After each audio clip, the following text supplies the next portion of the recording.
Josh Holland, Christopher Tillman, pastors in central Wisconsin, where we've got so many things in the world around us that we're thinking about all the time. And on Sundays, we get into the pulpit, we open the Bible, and we say, this is what I'm talking about.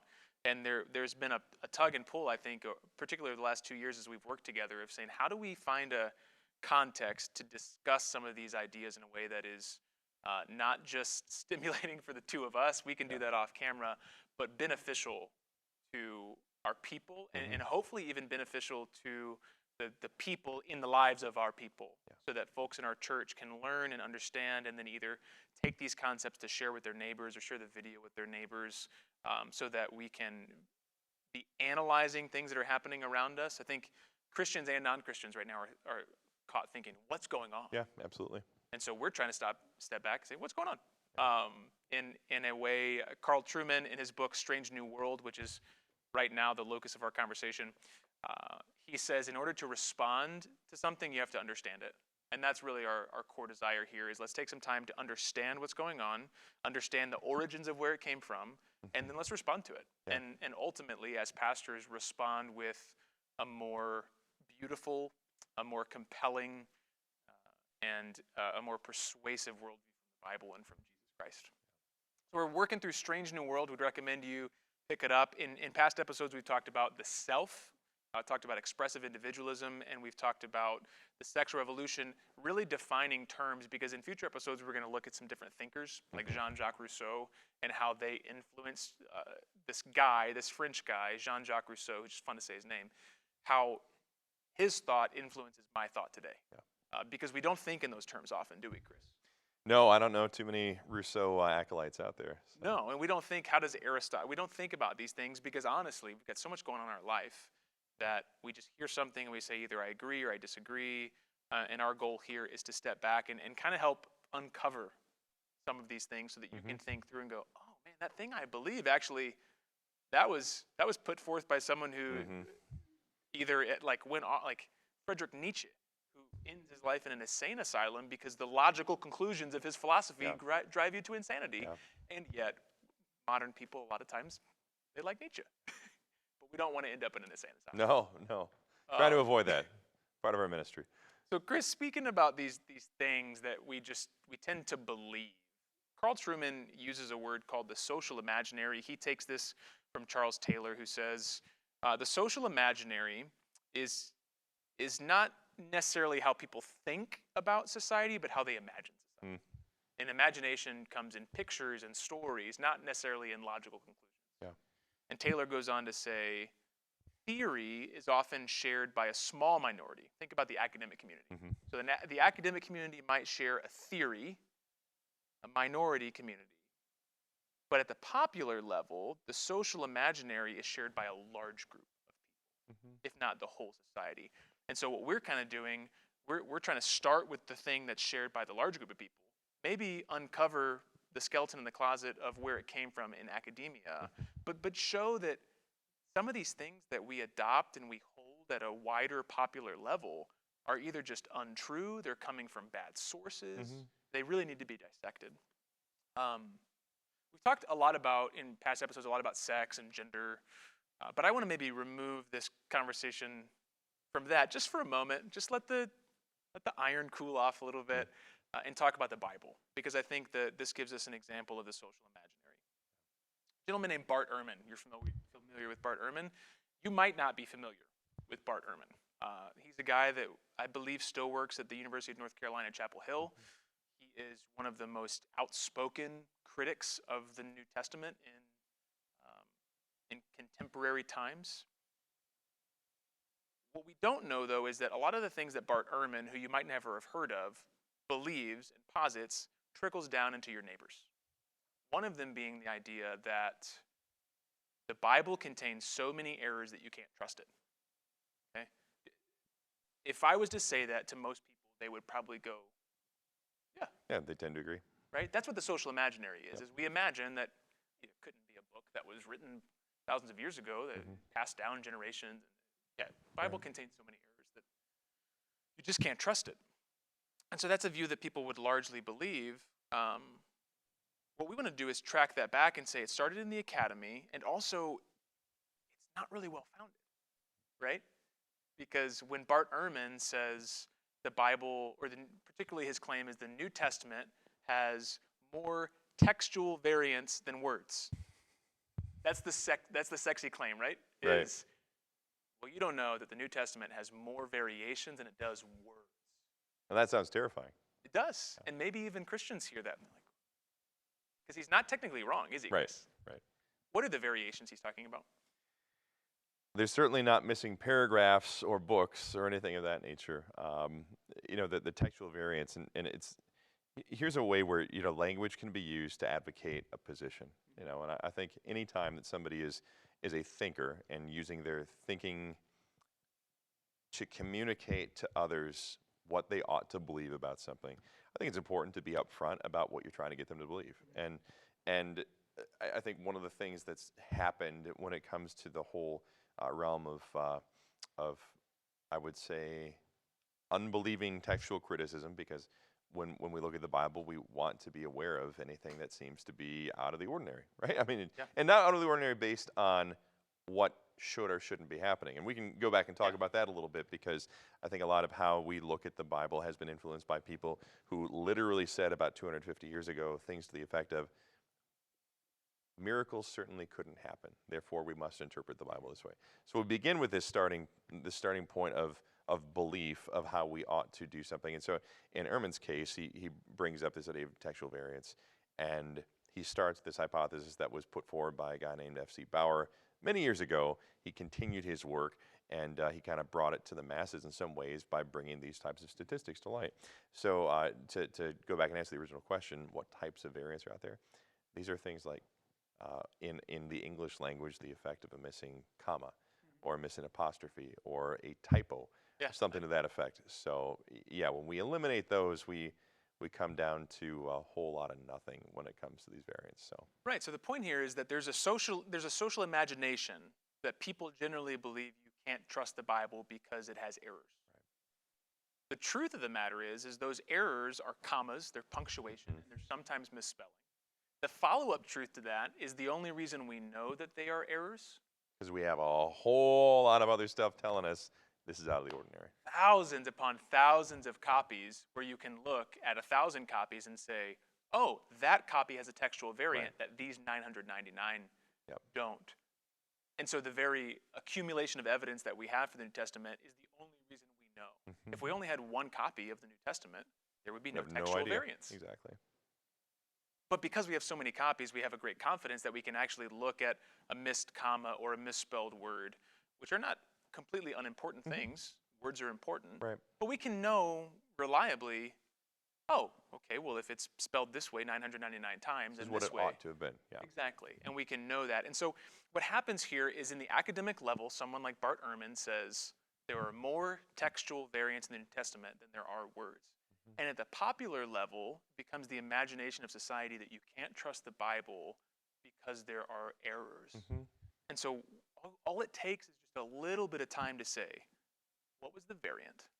Does that matter? Right. And so we're in essence trying to do that with terms and philosophies in regards to the sexual revolution or individualism, is just to say, are those things true? Now, one thing we've talked about in previous episodes, and we were just talking about off air here, is the idea of the body. How would you describe modern people's view of the body? Yeah, I mean, I think the current environment in which we live, current Western thought views the body as pretty much the ultimate determiner of experience. The body is the place in which we can find, when people maybe 25, 30 years ago started kind of embracing homosexual identity as something that was determinative of somebody's, person, people went on a quest for a gay gene. Because if you kind of diminish and basically say the idea of the out there, the ethereal, is something to be discarded because we're only biological, well then it follows that if we're only biological because we are cosmic accidents, that have evolved to a point where we can exist within a certain environment, then there has to be a biological explanation for something. So looking for a gay gene, saying, okay, if somebody is identified as a homosexual in their sexuality, there must be a reason biologically for it, because at the end of the day, there's really nothing that's out there or anything that's immaterial that's going to determine what somebody is. So I think in currently, just everything. The body is everything. And you've mentioned previously that that's also not just how you experience the world, but how you experience pleasure. That Right. that we're encouraged to push towards bodily pleasure, right? Yes. Specifically, bodily pleasure in sex, food, drink, drug. Those Yep. types of things are ultimate. And so the social imaginary, if you will, is that the body is all that's real, Mm-hmm. and it's a pleasure-seeking instrument. Right. And so we're just trying to say, okay, that's what people kind of believe. But that's you mentioned Western thought. You're particularizing that to England, the United States of America. Is that the same in Eastern thought? No, it's the opposite. It's the exact opposite. I mean, you look at the essence of Buddhism. The essence of Buddhism is to divorce your pleasure from your physical being. And so to reach nirvana within Buddhism is to basically say, I am becoming so dispassionate, so detached from personal pleasure that my body and my immaterial being basically separate as I absorb into this nirvanic atmosphere in which pleasure passes away. Now, Western thought has seen this before as well. I mean, this has existed in Western thought. Have been competing theories going back to Greco-Roman philosophy. This has existed in the past, but really we kind of see this division right now between modern Western thought and traditional Eastern thought, because Eastern thought hasn't really. I don't want to make the claim that it hasn't changed, but it's been more stagnant. It's been more stable, stagnant, whatever you want to Yes. say, than Western thought. Yes. Western thought's been more volatile. Volatile, very volatile. But the key thing there is, Chris, is that you have two schools of thought currently in the world that diametrically opposed on the body. Yeah. Western thought, the body is the ultimate and it's the pleasure-seeking instrument. Eastern thought, the body is to be escaped. Yes. And bodily pleasure is either not real in some schools of thought, Right. or not worthy of being sought. Mhm. Here's where I think Timothy Keller is so helpful, because he says if your inclination is, yeah, well, they're wrong, to the Eastern thought, then you're being ethnocentric. Sure. Which no one right now wants to be accused of ethnocentrism, No, right? nobody does. But the truth is that as Westerners, we would tend to say, well, that's a dumb way to think about it, is to think your body needs to be escaped. Why do we think that? Because we believe the body is the ultimate. Yes. Where it's important to point that out, Chris, is that throughout the course of human history, there have been so many different views on the body. Some schools of thought have believed that the body was the source of evil. Mm-hmm. That the immaterial was pure goodness, and that the reason we experience pain, suffering, all the different evils we experience is because the immaterial has been put into matter and it's not supposed to be. Yeah. So the body's evil. Yep. So this idea that's happened in the past couple hundred years in Western thought, that the body is the ultimate and the good, is not the commonly held position throughout the history. No. It is a position that's been held, but I mean, you go back to classical, Greek philosophy, and you're going to find a lot of individuals who would have said something to the effect of, this body is nothing good, and the good, literally the good, is so out there and so far removed from anything having to do with these physical body parts, and even going to first century heterodox theology within the Christian community. What does heterodox mean? Heterodox, I'm glad you asked that question. Heterodox basically means that would be considered out of line with what the Bible's consistent picture presents. Groups of individuals who would have said, because the body doesn't matter and the body is inherently evil, well, you can do whatever you want in it because it just doesn't matter. And people actually responded biblically to that exact thought pattern of saying, no, it doesn't work that way. The body matters. The soul matters too at the same time. So, it's certainly been not a uniform position throughout the history of world thought. Why does it matter for us to uncover that social imaginary of the view of the body? How is that helpful for us in regards to our of sexuality, also in regards to our views of other things that are happening in our lives. Yeah, I mean, it goes back to the whole idea of, if you are swimming in a pond, you probably want to figure out where you are, and you probably want to figure out what you're drinking. Just just around here in central Wisconsin, there's been this recent kind of corporate freak out over the idea of these chemicals called PFAS chemicals in the water supply. And there's been this discovery of these chemicals, which are common. A good friend, part of our church, who's a water engineer, who's explained these things to me so that I can Great to understand have them. friends that know things. It is very good to know that. My good friend Kyle's explained to me that this has everything to do with firefighting chemicals. It's discharged from plants and everything like that, from manufacturing facilities.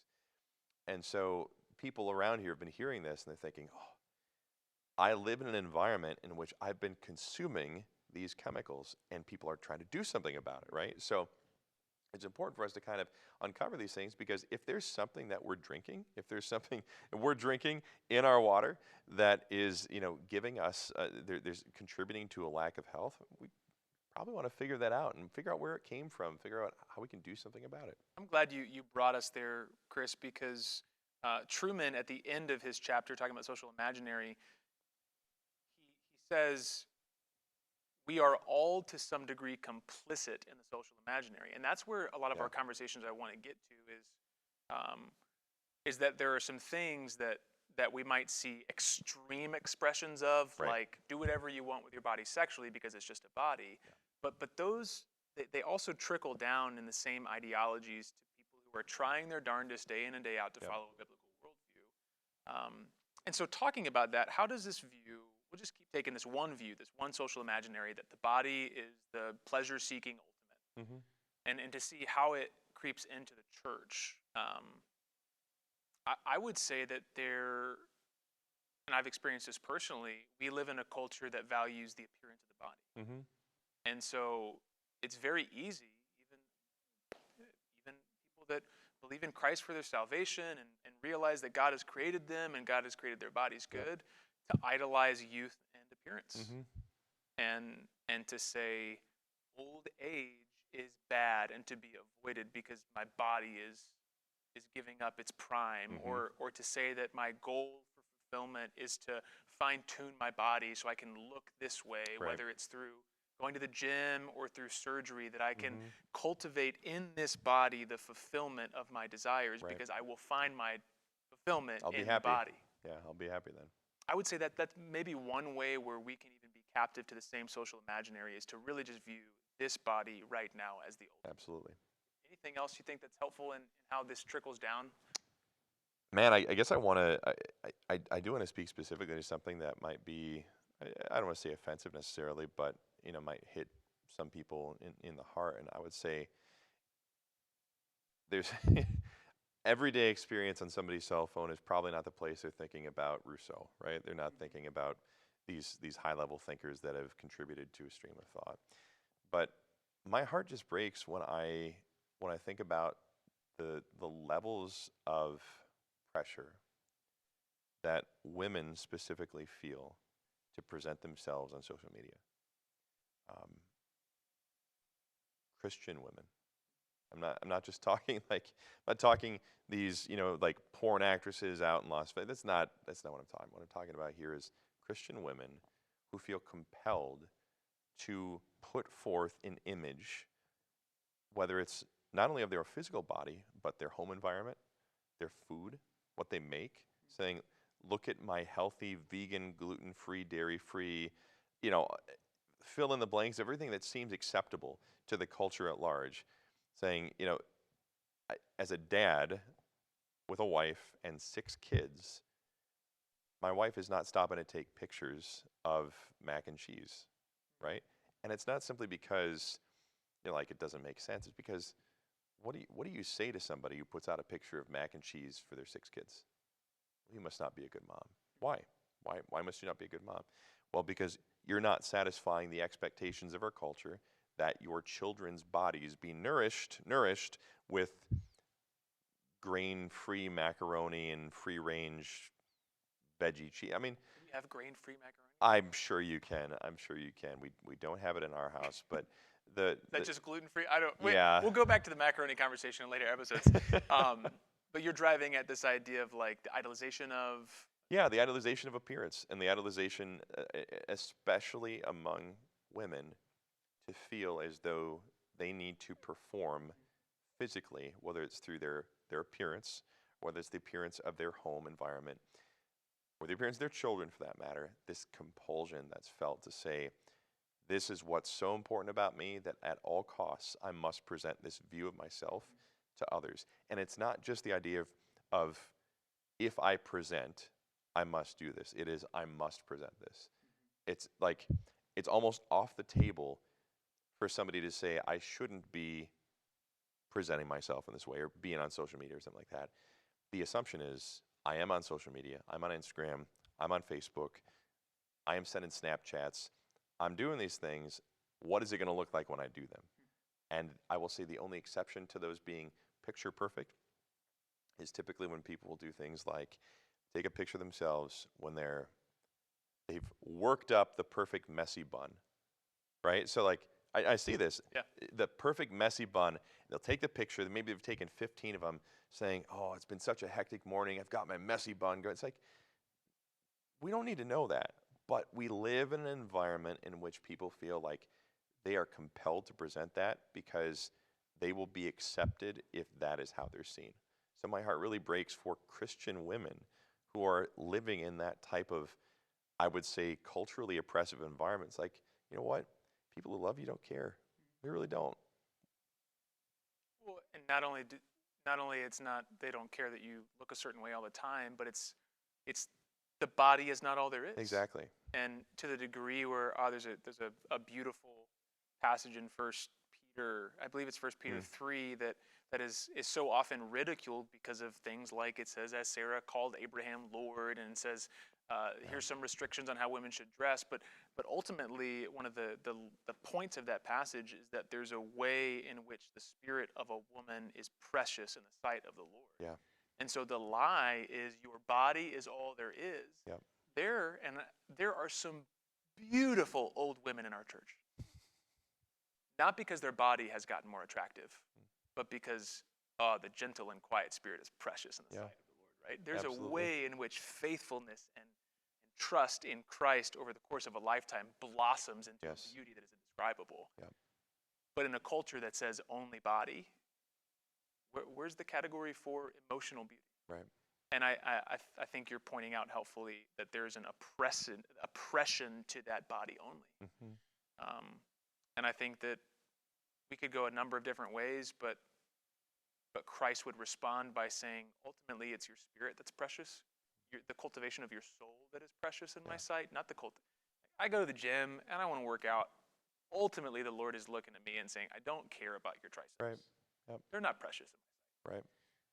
There's a proverb that says, like a ring of gold in a pig's snout is a beautiful woman who lacks discretion. That's God's assessment of a body-only view of beauty. Whereas, the Christian view of the body would look at Johnny Erickson Tada, who's sitting in a wheelchair all her life, but is so abundantly trusting in the Lord, and would say, that's a beautiful woman. Yeah. Right? Yeah. And there's freedom in that, and it's more beautiful. And I would maybe add, just as we end this conversation, that the Christian worldview gives us a view of the body that's not ultimate, but it is good. Yeah. And we'll receive resurrected bodies without the presence of sin and decay. And that's something to be looked forward to. We won't experience the completion of God's redeeming work until our bodies are raised glorious. But that glory is not going to have anything to do with whether or not you look great to other people. Yeah. And so there's some different, maybe we've spent a large chunk of time talking about the imaginary. Any other thoughts, resurrected body, talking about the beauty of spirit, any other thoughts that we might combat with a Christian worldview to say that social imaginary is just missing the mark? Yeah. Yeah, I mean, to go back to kind of high-level thought patterns, looking at things from the big picture, I would say it's always important to evaluate where are my priorities deriving their origin from? When I think about what's important, and I'll just use that word importance or priority or value. when I'm making decisions, and I'll just speak to men on this point. I love cars, love working on cars, love buying cars, much to my wife's chagrin. I'll kind of cycle through cars every year or something like that. I just like different vehicles and stuff. But when you make a decision about a car, you ask the question, like, what's important about this vehicle to me? Ask the question, why am I thinking this way about what's important about this vehicle?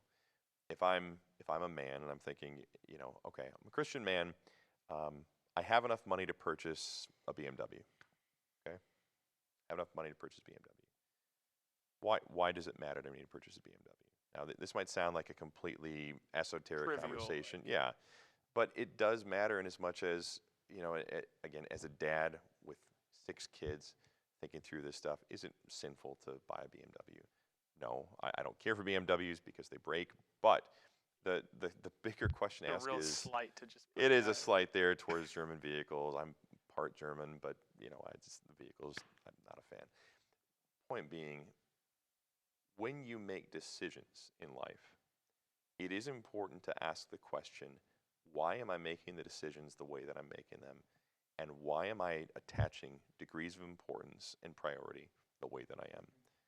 And so when you're buying a car, thinking, am I buying this car because I want people to think about me a certain way? Now, you may not want to drive around with a 19... Brother, this is where the Christian life is so annoying. Yeah, it's no hard, Because- fast rule on it. Well, more so because it's just about inward motivations Exactly. and desires. And so Truman talks about the social imaginary being the way we intuitively view the world, not the way we logically view the world. Right.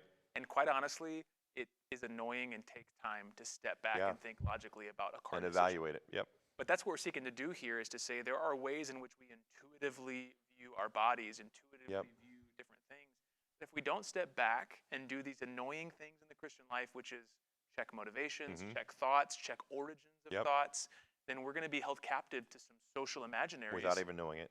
Yeah, we don't know where they're coming from. We just think they're true, but they might be harmful. Yep. And so I would imagine that that's going to be a big part of our conversations in the near future, is what are the things that we tend to believe that we haven't processed through? How can we process through them? Looking forward to it. That's the social imaginary. Thanks for joining.